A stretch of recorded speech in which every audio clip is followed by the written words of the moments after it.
Hello and welcome to the Leckiju Lounge. This is your host Lex, and as Jung Yuno from ATEEZ once said, I know what you're into. Baby got a type. Yeah, it could be gentle, but that ain't what you like.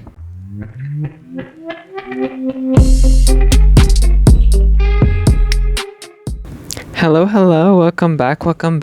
I be getting more last minute on these episodes, but it's like I know if I let myself slack, I'll get too far behind, and I don't want to. This is something that I want, so I'm like, you have to do it. This is work. This is like, treat it like work.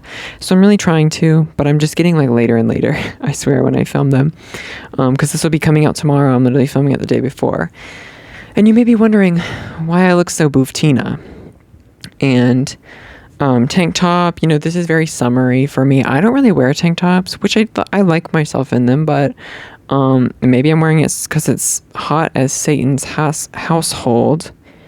In this house, it's so hot. But also, I was wearing this because I was self-taping, which is for models. It's like setting up a camera or someone can film it for you. For me, I have a tripod and a video, and you have to like do an intro to yourself. So sometimes you have to say your name, your age, your height, where you're based. Sometimes depending on like if it's for a job, you would have like script you have to do, or you would just like a personality vid. So it's like, you have to say what you're into, what you do outside in the real world. It's just like hobbies and stuff, because they want to see like if you're personable, or like if they like your personality, and if you talk well, because sometimes you might have to be doing like a, I don't know, commercial, something like that. And the videos were boof Tina. And that's a new thing of mine, adding Tina to whatever, because you could say Slay Tina, like, oh, she's Slay Tina. You could say Bookie Tina. If it's something bad, it's Boof Tina. That's just how I'm feeling. Like, it was so bad. Like, I think I'm a pretty confident person. I do, I can enjoy a photo of me. I do like the way that I look. I'm confident in that. But you would have thought that I wasn't, based on watching these videos. I watched these videos and I truly was like, who is that?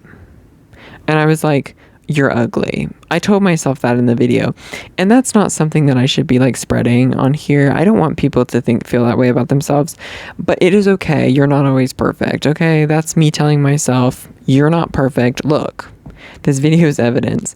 And to be fair, like it's not like I'm hating on myself. I still love myself. I think the videos are laughable, at least. I'm not like really mad, but I'm laughing at it and I'm like, you're ugly. Like, what are you doing? And I'm normally not like that, I will say, but specifically this video wanted more like smiley, happy feeling, and I'm not good at that. Like, that is my known weakness when it comes to like modeling, and you have to be able to do all things. You don't have to, but it's, better to be versatile. And I don't see myself as like a super happy, commercially type person. Like, I could do more, high-end commercial, or like just mug, like serious, or like even like lighter, but not like smiling teeth, laughing, those types of things. But I'm like training myself. I'm trying so hard. It's truly acting. Like, I'm truly an actor having to train for this, because it's so unnatural for me. But you have to look natural. And I will say, like, there's definitely candidates that I would choose over me when it comes to smiling, just because I don't have that natural, very like white, like big teeth smile. But I'm working on it, because I literally whenever I see myself, I'm like, who is that? My smile's always been something like, if you're listening, you can't see, but like, it's just like a very simple, soft smile. And that's what feels natural to me. It wasn't because I was like embarrassed, because some people have that when, like, if they didn't have braces and then they get into them, then they have a newfound confidence. But it's like, my teeth were never crazy unstraight. Like, they were just whatever. And I did have braces.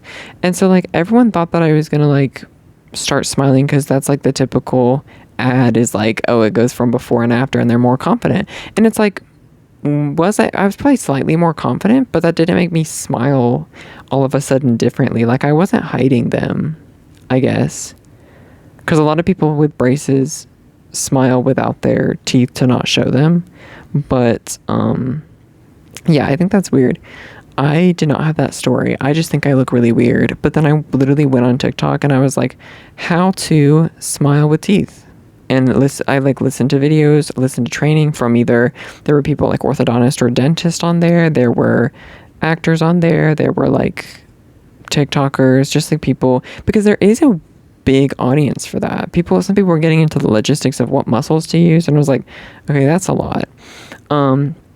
And yeah, I learned some things. I learned about like not straining the lips open, especially the bottom. Like you want to show more the top to look more natural. And that helped. It really did. But yeah, those videos are Booftina. I'm really hoping, because the first round I sent to my agent, he was like, try again. And I'm so glad he's like that. I sent the second round. I haven't heard back, but it's very possible that he'll say try again and I'll be back at it tomorrow. But yeah, I really need to work on that.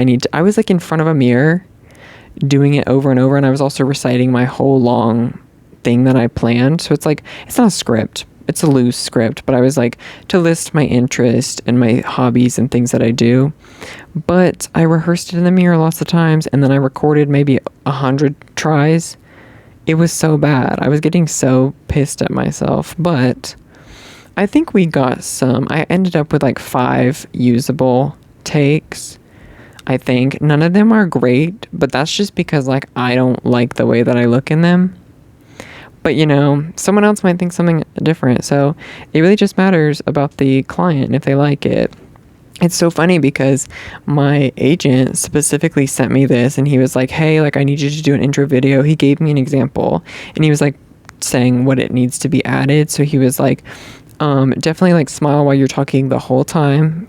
So make it more like as if you were doing a commercial or an ad, which I haven't really done before. I never smile when I talk, but, then he said like, also they really want to see like teeth specifically, like that they specified that. And I'm like, what? Like, I've also always been someone who, people literally told me this when I had braces. They were like, whenever you talk, like, I literally didn't know you had braces. Like, people who found out way after, because they're like, when you talk, like, I don't even see. Like, I didn't even see. Because I'm just like that. I don't know. That's just the way my mouth's shaped. I also don't, like, laugh like that. I'm not, like, a hee-haw, like, okay, wait, I have a story about that. This is one of the funniest things, like, that has been said to me from a photographer. I was working this was like a year ago in summer, and I was working with this well-known photographer in New York named Dorian, and he said, he was like, I want you to laugh like at this part. He was doing mostly like beauty, whatever. He was like, okay, laugh here. And like he wanted like audible laugh because that's what photographs well, and he wanted it to look like happy or like a little crazy even. So he was like, just like laugh. And I was like, that was the first time I'd ever been asked to do that, by the way. Very new. And I was like, I went for it. I don't even know what I did. I was like, like it was very fake. And he was like, yeah, like he's and haws, like, you know, go for it. I did. And then he was like, do you ever laugh? And I was like, no, not really. Like, I genuinely said, no, not really. And because that was true. I mean, I don't laugh a lot. If I do, it's more to myself. And then he responded with, oh, I can tell. I was like, so that was rough. But if I'm asked to do that again, I think I will do better. I think that was just like something I wasn't expecting, which I should have been. I mean, it's a test shoot. It was for my portfolio, and you want to show different things. So, yeah, I definitely need to get into that. I'm not good at like really posing with the mouth as far as like opening and like whenever photographers would say like, okay, slightly open your mouth, I'm like, I feel so weird. It makes me feel like, I guess like most beauty ad girls where they're like, you know, they're like mewing with their mouth open, and I'm like, what are you doing? But that is like what you do. So I've gotten better at it. I think like now I've done it on my own without photographers asking for it, and I think that I'm getting better at that, but it's still not perfect. that was my whole spiel on today. Another thing that's happened recently is I was teaching dance this morning. I taught the last 2 days as well. And I did just ballet class, and it was pretty fun. My friends took it today, and I've had like some new students or whatever. It was just like all around pretty good. Dancers are very hard to read, I must say. I couldn't tell if dancers liked my class or not, and then some after were telling me like, oh, thank you, like I love your class, and that means a lot to me. But I told them, I'm like, dancers are so hard to read because we grow up in a state of like, you have to be quiet, you can't make a sound. So I get it, that's how I grew up dancing.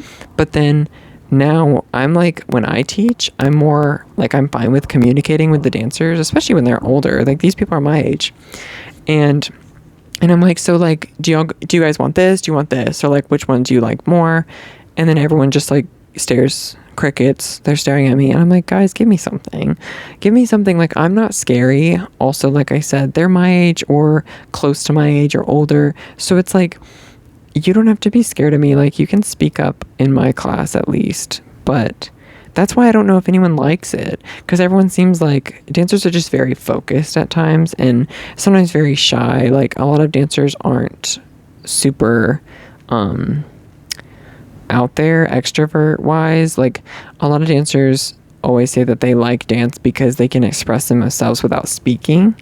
So I think I've even had an episode where I talked about that, and it is true. They don't really like speak that much, genuinely. But I can't go through a class if I'm taking it or teaching without like sparking up a conversation. So, but I think it's just more fun. Like, I don't want it to be super controlled environment. Another thing with teaching is I just recently got a job offer for teaching. I don't know if I said that in my last episode or not, but I did get a job teaching, which is going to be so much fun. And it's not ballet, which is what I normally teach. It's jazz and contemporary, which is a little more fun.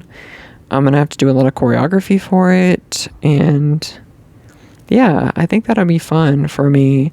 The students I already know, they're very excited, so I'm happy about that.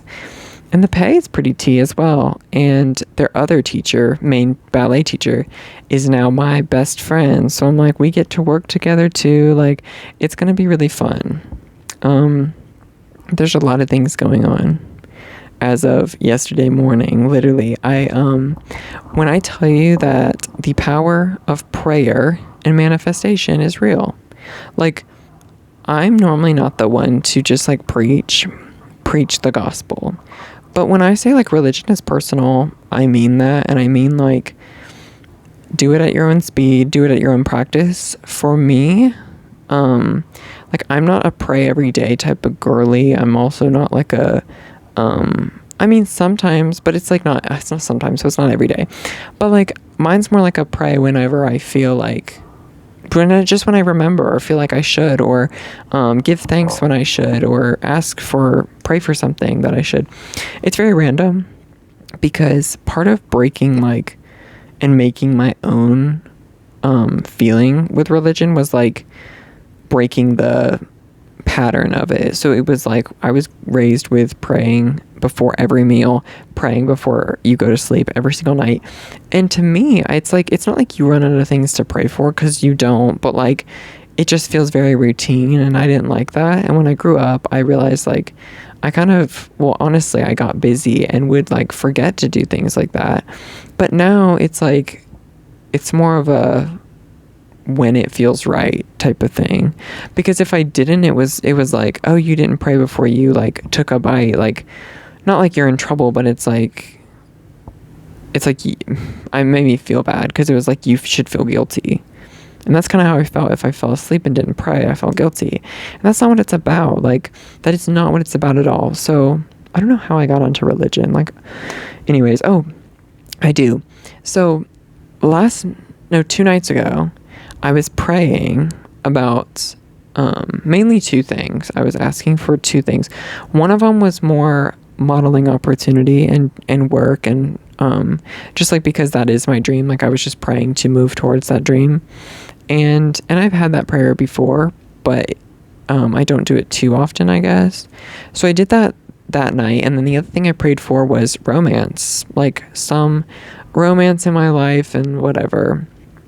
And the next morning, I woke up and was getting ready, and I got an email from my agent in Canada, which is my mother agent, and he was like, hey, I have a meeting for you, a virtual meeting with this agency in South Korea. And I was gagged.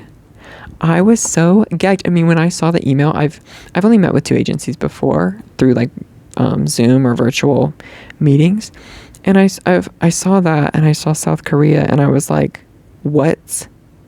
I was gagged, but I had to keep getting ready and leave. And like, I was so excited because that is my dream. Like, modeling there is my dream more than modeling anywhere else. It was insane. And like, my agent knows that.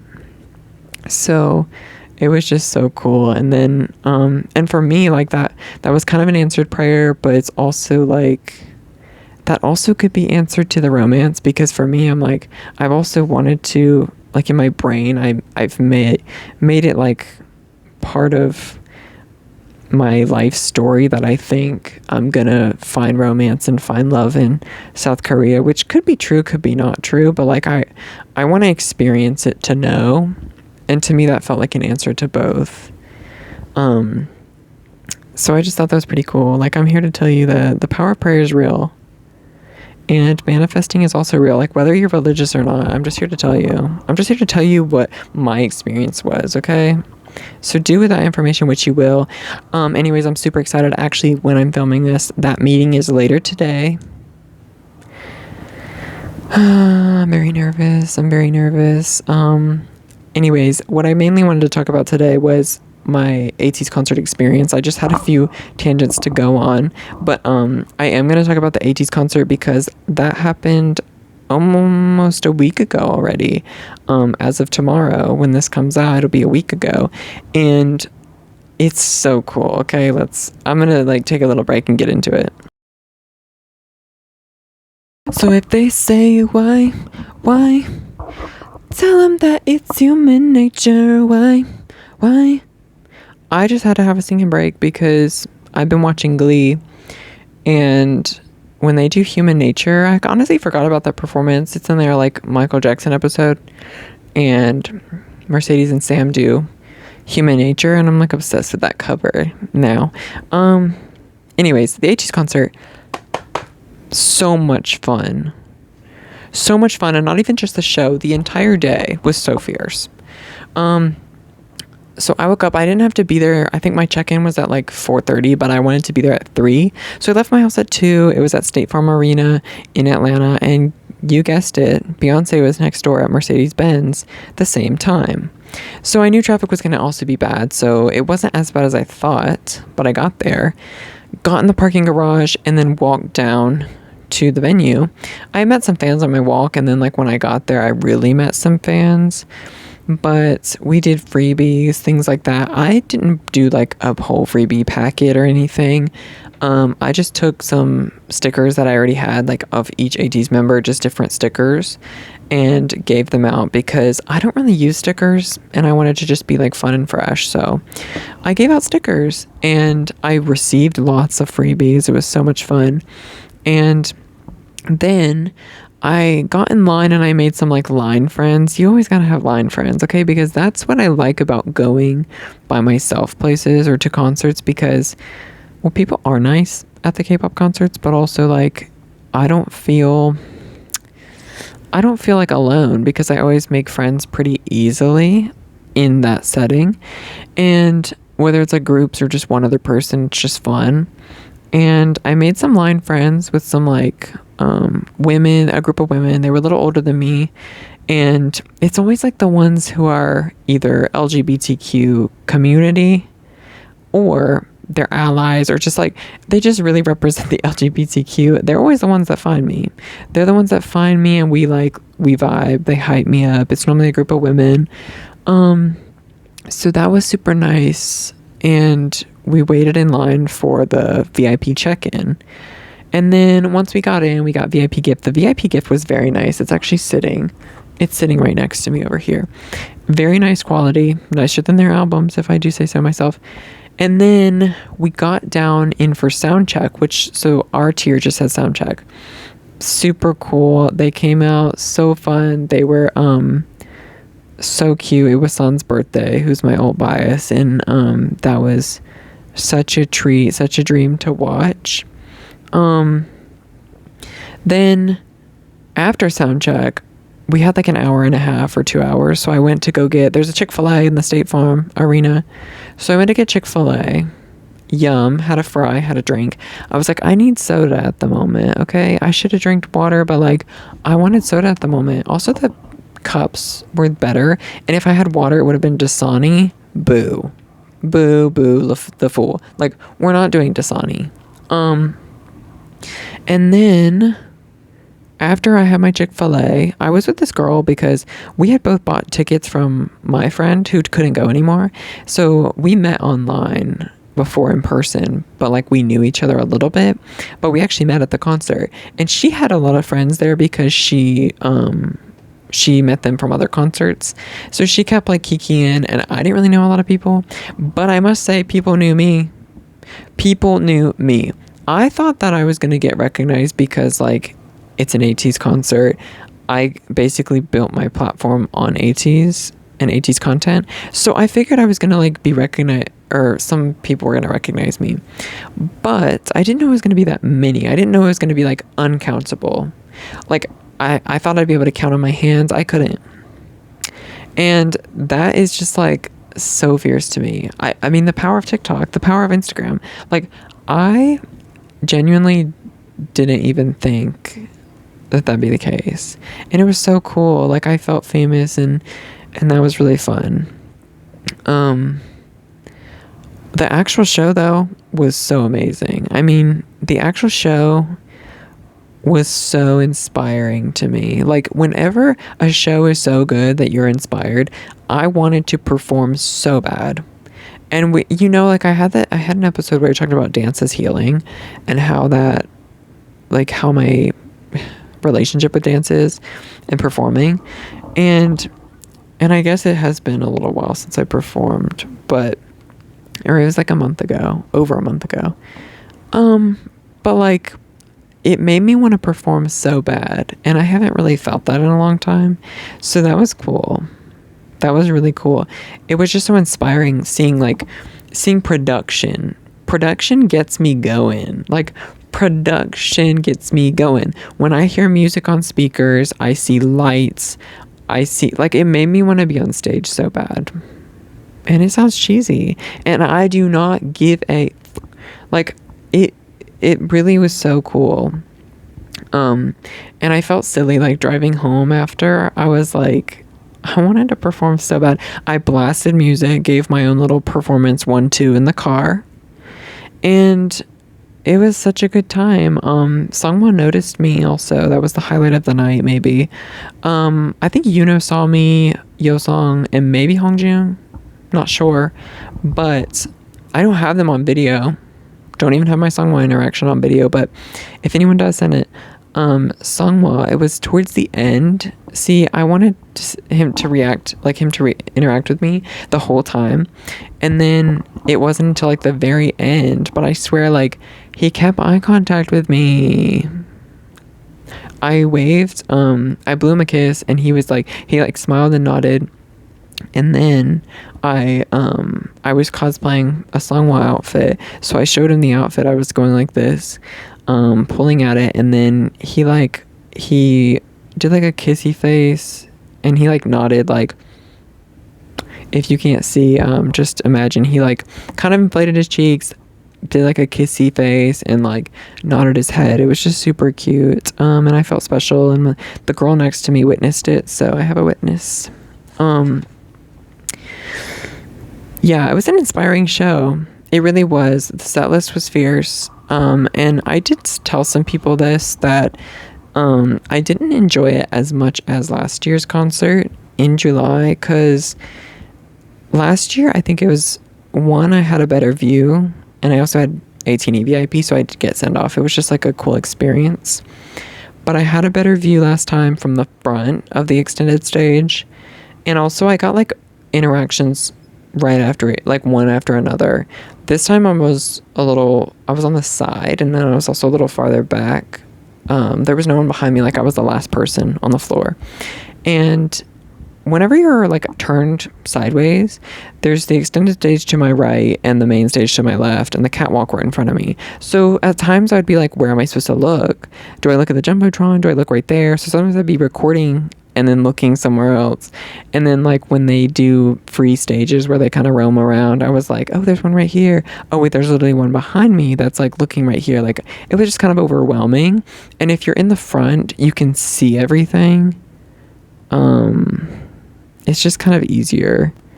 So that's what I would have wanted, but it is what it is. It is what it is. It was a great show.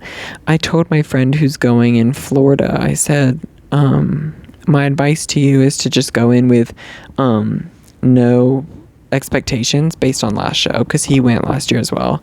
And I said, just go in with like, if you go in with the expectations of like it's going to be a good show, it will exceed those 100%. But if you go in thinking it's going to be like comparing it to last year, you might not be as excited. But I've heard people who enjoyed this show more.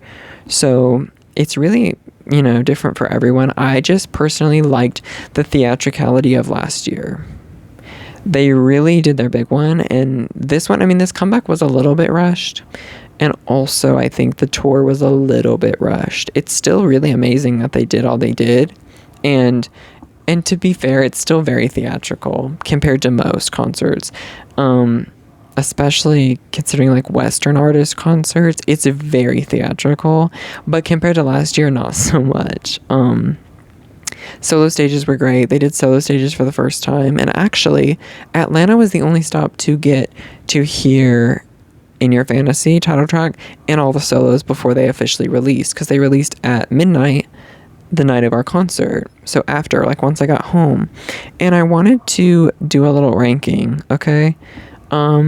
So I'm not ranking the whole album, because I will say In Your Fantasy, the title is amazing, highly recommend, but I ranked the solos, okay? I didn't want to be mean, because I don't want to put any of them on the bottom since it's just them. But this is just my style, okay? So I have N01 as first. That's Hongjoong's solo, 8 down. I've had it on repeat. It was very club-like, and before I got into K-pop, even before I like a long time ago when I listened to music, my style was like remixes and dance music, and sometimes just instrumentals. So that took me to like my roots of what I liked in music. Skin, number 2, which is Seonghwa's. It's like his voice, his style. Also, the snake concept. Everyone knows me for like being a snake, liking snakes, having snake things. So it felt just right. Also, he showed body. Third place, I have Legacy. That's Yeosang's solo. I was very surprised by him and very proud. It's very different, very not what I expected, and it was kind of reminding me of New World. It has like a worldly feel to it. It also kind of feels medieval. It's just really cool. Then I believe Jongho's is called To Be Your Light. It has a Korean title, but I really love that. And then, because his just feels like a K-drama to me. It feels like a K-drama that I would be emotionally attached to. Creep is Son's solo, which I will say, like, I love his voice so much. And he has maybe my favorite voice in the group, other than Seonghwa. They're, like, tied. But Son, his solo to me was super amazing, super good. But it's also, like, kind of what I expected. I guess that's why it didn't have, like, it wasn't as wow factor to me. Also, the sound of the song is super cool, but it's, like, less my style. Then I have Slide to Me. Slide to Me and Sagittarius by Wooyoung are kind of tied. I think it's kind of going to be, like, people might disagree with me because people love Sagittarius so much. It has the most streams. It also came out before the rest. So, like, people loved it already. I like it, but it's just not really my style. I love it. It's good, but, like, no hate. Slide to Me by was very, very what I expected. And I think that's maybe what makes it go lower, is like it's what I thought he would do. Something like kind of jazzy. The black and white. I mean, the stage was really cool though. Wooyoung's stage was gorgeous. He had like the stars on the jumbotrons and stuff. And the constellations. It was so beautiful. And then Mingi, wait, what is Mingi's called? Roar? Wait, why am I'm blanking. I wrote an R as my note. I think it's called Roar. Why can't I think of it? Anyways, Mingi's stage was very powerful, very chaotic, very intense, and it was good for the crowd, but I'm not like into that type of song necessarily. He has such high energy, but to me it's very like, it's kind of angsty, honestly. I will say I really loved at the end he does this, because there's like barking in the song, and at the end it goes like hoo hoo hoo. It's like in a rhythm, and he did it one time is in the recording, and then he did it 3 times after without the music, and like the whole audience chanted it, the whole thing 3 times, and it was like, it was such a cool moment to me. I was thinking about it later, and I was like, he was trying to make an iconic moment, and it worked.